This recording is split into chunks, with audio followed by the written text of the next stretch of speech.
நம்ம ஊர்ல சாதாரணமா பஸ் அல்லது சாதாரணமா இருக்கக்கூடிய அந்த பெட்ரோல் டீசல் என்னென்ன வாகனங்கள்லாம் இயங்குதோ அதெல்லாம் இயங்காம போயிட்டா எப்படிப்பட்ட ஒரு. ஆனா ஆர்பிஐட்ட டாலர் பற்றாக்குறையாக இருந்ததுன்னா, ஆர்பிஐட்ட நிறைய டாலர் இல்லைன்னா ஆர்பிஐ என்ன பண்ணும், நிறைய ரூபாயை வாங்கிக்கிட்டு தான் டாலர்ஸை கொடுக்க முடியும். Simply like demand. இங்க தக்காளியே இல்லைங்கிறதுனால 50 ரூபாய்க்கு விற்கிற தக்காளி 100 ரூபாய்க்கு விற்கிற மாதிரி இங்க டாலர் பற்றாக்குறையாக இருந்ததுன்னா 85 ரூபாய்க்கு ஒரு டாலர் கொடுத்துட்டு இருந்த ஆர்பிஐ வந்து 95 ரூபாய்க்கு ஒரு டாலர் கொடுக்குற அளவுக்கு அந்த இன்ஃப்ளேஷன் வந்து அதிகரிக்கும். So which leads to deflation of the rupee. ருப்பியோட அந்த மதிப்பு வந்து குறைய ஆரம்பிச்சிடும். ஒரு டாலருக்கு இணையாக ஒரு ரூபாய் அப்படிங்கிறது 85 ரூபாயிலிருந்து ஒரு டாலருக்கு இணையாக ஒரு ரூபாய் அப்படிங்கிறது 95 ரூபாய் வரைக்கும் போக ஆரம்பிச்சிடும். இப்போ கரண்டா வந்து கிட்டத்தட்ட 95 ரூபாயில வந்து இருக்கு. ஆர்பிஐ இந்த டாலர்ஸை எங்கிருந்து பெறுது, எப்படி ஆர்பிஐக்கு டாலர் வருது அப்படின்னா, நம்ம முன்னாடி சொல்லியிருந்தது போல இந்தியாவோட ஐடி நிறுவனங்களை வந்து அமெரிக்க நிறுவனங்களோ மற்ற நாடுகளோ பயன்படுத்தும் போது தே பேஸ் இன் டாலர்ஸ். இந்தியால இருந்து ஒருத்தர் போய் வெளிநாட்டில் வேலை செய்யும் போது அவருக்கு டாலர்ஸ்ல தான் பணம் வருது. அந்த டாலர் எல்லாம் ஆர்பிஐ வாங்கிக்கிட்டு ருப்பீஸா வந்து நமக்கு கன்வெர்ட் பண்ணி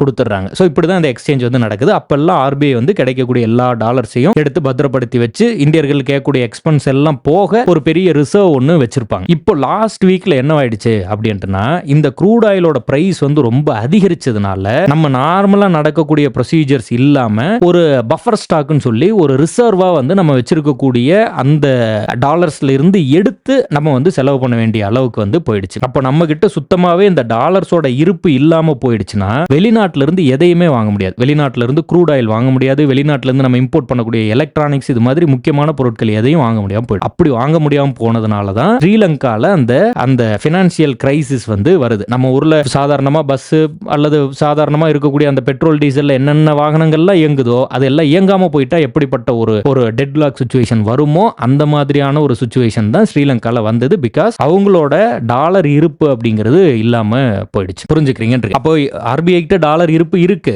அது டிப்ளீட் ஆயிடக்கூடாது அப்படிங்கிறதுனால எப்படி நம்ம அதை கட்டுப்படுத்த முடியும் அப்படின்னா, நான் எசென்சியல் எக்ஸ்பெண்டிச்சரை கட் பண்ணலாம் அப்படின்னு வந்து சொல்லுவாங்க. அப்ப நான் எசென்சியல் எக்ஸ்பெண்டிச்சர் ரொம்ப அதிகமான அளவு நமக்கு செலவாகிறது எங்க அப்படின்னா கோல்டு. ஏன் இந்த கோல்டு வந்து நமக்கு அதிகமாக டாலர் வந்து செலவாகுதுன்னா, நம்பர் 1 ஃபர்ஸ்ட் கேஸ் வந்து கோல்டு நம்ம வந்து மெஜாரிட்டி ஆஃப் த கோல்டு வந்து நம்ம இம்போர்ட் பண்றோம். கிட்டத்தட்ட 85% வந்து